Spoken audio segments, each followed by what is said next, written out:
some introduction. Thanks a lot. Hello. 25 years I've been at this, never been introduced to a rock star in my life. Fantastic. Hello. Thank you for that, Andrew. And Mika, thanks for the introduction. Thanks for hosting us here. It's an event I've long wanted to come to. I'm delighted to be here. The simple message is I'm from government, and it's great. It pretty much sums it up. I'm from the Government Digital Service, which is a bit of central government in London and the UK government. And this is what we're like. We have lots of people, and we do lots of stuff like this. And we care really about users. We are fixated about users and users of public service because we're public servants. This is what someone from the government looks like. And we really don't talk much about some of the stuff that we've been discussing here, particularly yesterday. And there's a good reason for that. Not because it's not important.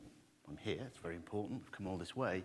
It's because we think a little bit differently about democracy. And we think a little bit differently about services. Because at the heart of what we do and our thinking is about public service and public service provision. Because we're fixated on stuff like this, making these things work. Because they're things that we all have to do.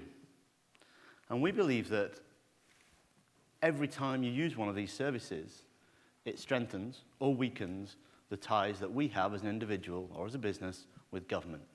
And those ties are democracy. That's what democracy looks like. Democracy is manifest in all these services, whether we know it or not. So we think fixing them and making them better and making them digital is the way to strengthen democracy. Because it's not really the headlines that are killing democracy, it's the constant frustration of inadequate services. It's every failed digital transaction. It's every duplicate piece of paper. It's every nugatory visit to an office, or it's every frustrating delay on a telephone line waiting for someone to pick up the call. It's the inadequate services that every time we touch government lead us to question government. And it's the subsequent effects on our lives, the delay, the irritation, the cost, that really weaken our ties with democracy. So much for the rhetoric. What we've been doing to make this better is fix stuff. So for the background, we got going about three and a half years ago, and we concentrated on fixing some big stuff. We delivered a platform, gov.uk. The URLs for all these things are at the bottom left. You'll be able to see it. Go have a look. Everything we do is online. We started giving government a platform so government looked like government whenever you used it. That was a first, not looking like all these silos and departments, recognizing that users have a single need of government, and that is, at the time of engagement, government must look like government. Trying to start fixing identity, recognizing that identity lies with you, the user, or the business. And we let you use your identity to identify yourself and validate your identity with government. Start fixing technology. Start bringing some technology chops into the center of government, where they've long since been denuded. Critically, underpin everything that we do with data. One of our biggest programs is GovUK/performance. Measurement and analytics, real-time data, not just for our use, but the public. If anyone has a browser in front of them, go to GovUK/performance/tax-disc. First one there, tell me how many people right now are buying a tax disc for their vehicle in the UK. And that, when you get there, keep the page open and the page will refresh. Real-time transactional data keeps our services up and running, but it keeps a level of service delivery very, very high. And finally, capability. Getting people, frankly, like you, into government. Getting the skills that you have here and getting them embedded and empowered at the heart of government. And also training our people to do basic stuff. Use good computers with browsers on. Use the tools of the open internet age. And transform. We have to start transforming transactions. We picked 25 of the top transactions. They're on that URL. And it's the big stuff. Tax, benefits, justice, motoring, the stuff that all governments do, and make those digital by default. We're well on the way to doing that now, and you can see some of those transactions live. So that's what we've been doing since we got started. We've only been at it 3 years, and our strategy is ridiculously simple. It's just to get on and do it. Our strategy is delivery. It is noteworthy that when we started in government, we got on and did stuff, and 18 months later, we wrote and published a government digital strategy. That's quite unusual for government. She normally writes long, long strategy papers and then gets a little tied up on the delivery side of it. And despite the slides here, we normally confine our rhetoric to stickers. We are pretty good at stickers. I have got some more stickers if anyone wants some, by the way. Come and ask me a question later. We've got some new ones. But what I'd like to talk about today, we have a brief talk, and I hope that if you want to know more about what we've done, it's all there in public. You can go find it. What I'd like to talk about is this idea, because you hear it referenced quite a lot. It was referenced quite a lot yesterday, this idea of government as a platform. And what I'd like to do is, well, tell you that we've been trying to deliver government as a platform, talk about what we've done so far, and commit that we're going to go forward and do more to deliver government as a platform. But we've learned 2 very big things on the way. Here's the first. You have to start on the outside, and you have to finish on the inside. I started on the outside. I've been in government for 3 years. I've been doing this stuff, some of it call it civic tech, for 20-odd years. This is Tom Steinberg. He founded My Society. And Tom's a genius, but he's also a public official. He's a classic civil service mandarin. He wouldn't like me to say that. He's a treasury guy. He came out of government to form My Society to create the very digital and democratic services that government arguably should have been doing, because he realized you could only do them from outside at the start. Because when you're outside, to be heard and to have the lessons inside, you have to do 3 things. You have to show people what's possible. People in government are very, very busy. They haven't got time to do a lot of this stuff if it's not core to the job. So you have to show the art of the possible. But this is where we slip up so often when we're outside government. We fail to show that we share the values of the people inside government. Matt Burton highlighted that problem tremendously well this morning, talking about government as they, it's government as us. Forgetting that we have the same values outside and inside government is the thing that's kept the civic tech agenda away from the public service agenda for such a long time. And the final thing is show you're sticking around. Because when you're in government, you get so much stuff, it all looks ephemeral. How do you know it's going to be here in 6 months, 12 months when you need it? So have persistence. Because those 3 lessons, when you get inside, enable you to go and do the thing that you need to do. And this has been our key lesson, is when you get inside, to go after the big stuff, the big, boring problems in big, boring buildings. I can say this now, I'm in New York. They can't touch me, but some of our buildings are quite dull. This is what our government estate looks like. DEFRA is the farming and agriculture, DVLA, vehicle licensing, HMRC, that's the taxman by another name, Her Majesty's Revenue and Customs, and Ministry of Justice. 4 big bits of government. That's what democracy looks like. And you want to fix democracy, you've got to understand that. You have to fix these places, these operations and these cultures before you get to play with democracy. This is what we've been doing. We've been making these physical infrastructures into digital services. So our maps for DEFRA for farming, making vehicle licensing and online transacting. Has someone got the browser, got the number? Anyone? Tax discs? Someone can get that. Right now, we've made that building and its services into a number that someone in New York can look at. HMRC for tax, MOJ for justice. Transforming the operations of those physical infrastructures into world-class digital services. That's what digital government's all about.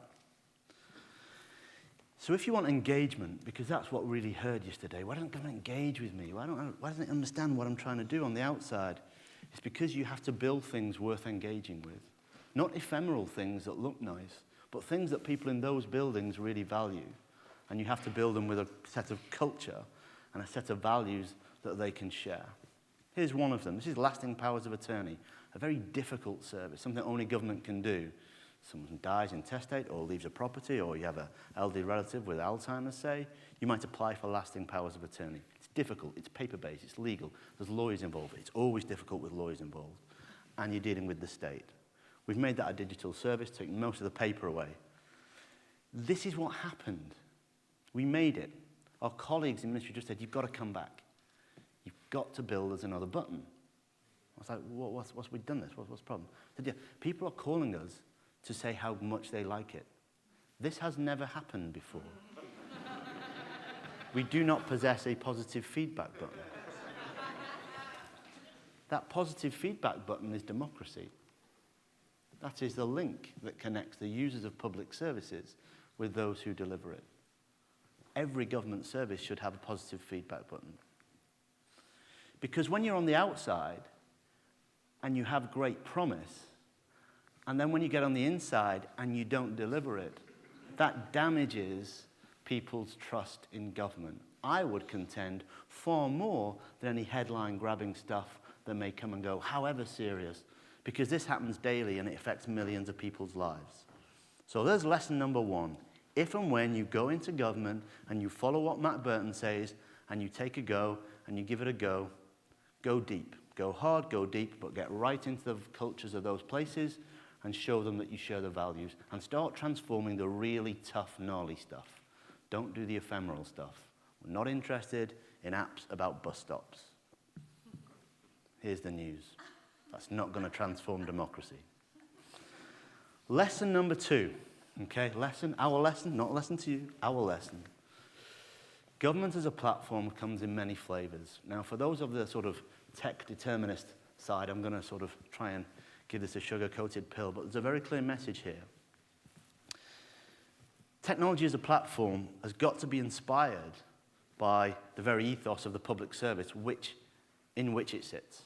And we in the UK have a long tradition of public history, so I'm going to digress for a moment and give you all the history lesson that I'm sure you wanted to see this morning.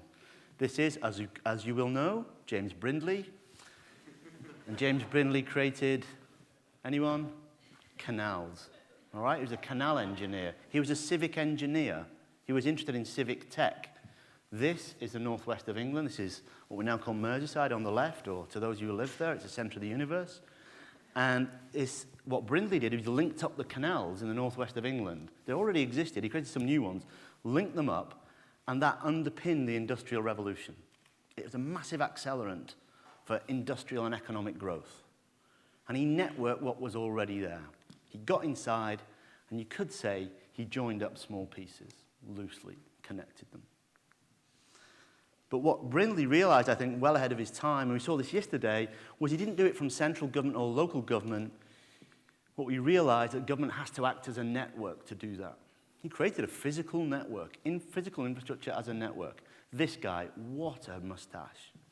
Anyone? William Bazalgette. Anyone? Been to London? It's the sewers, right? The sewers. Why is this man talking about sewers? It's important. William Bazalgette was the Metropolitan Board of Works, and he was at the time of cholera. London was a small city riven with cholera. And he built the sewers, and he built massive infrastructure under London. It's there to this day. Look at it.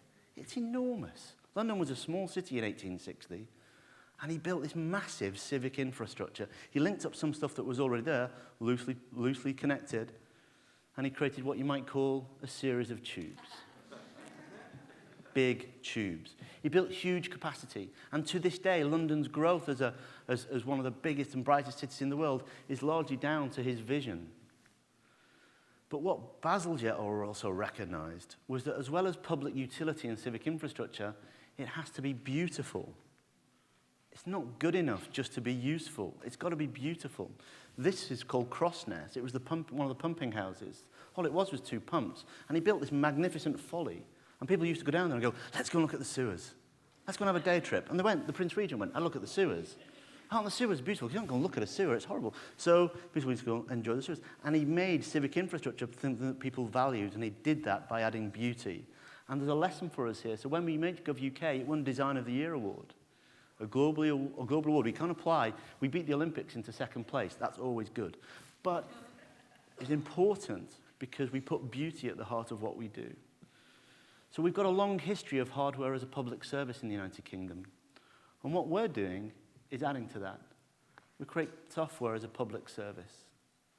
And that's something I think that all governments are going to have to start seeing software as. Because software underpins our digital services, so software is inherently a public service. Now, if you put those two things together, civic infrastructure, appropriate for digital age, which has beauty and utility, and software as a public service, you get a stack. And we're calling that the GovStack. That's our flavor of government as a platform. And the key question is, why are we doing that? Well, the next step facing us in government, once we've done the basic platform stuff, is invention of new digital services, to bring in the invention, the latent and sometimes explicit talent that we see from the civic tech community and invent new public services. Because some of the ones we've got now, another lick of paint isn't going to do. We need to reinvent public services for a digital age. We've just seen what's happening in Detroit. That's great. We need to do that right across our country. We need to build some more sparkling trains. So, government as a platform, a fantastic idea. Great. But without a public service ethos, it's just another Valley buzzword. And here's what Matt Burton was talking about. Because when you get into government, you realize something. Public servants do not pivot. We have too much to do. So, I'm going to leave you with our sort of statement and where we're coming from. We believe in the UK that building network beautiful digital public services is the key to a strong and equitable relationship between citizens and the state. Because that's what democracy is all about, and services underpin democracy. And on that note, I'd say thanks again for having us, and if you want any stickers or a pin badge, come and get me after the speech. Thanks a lot.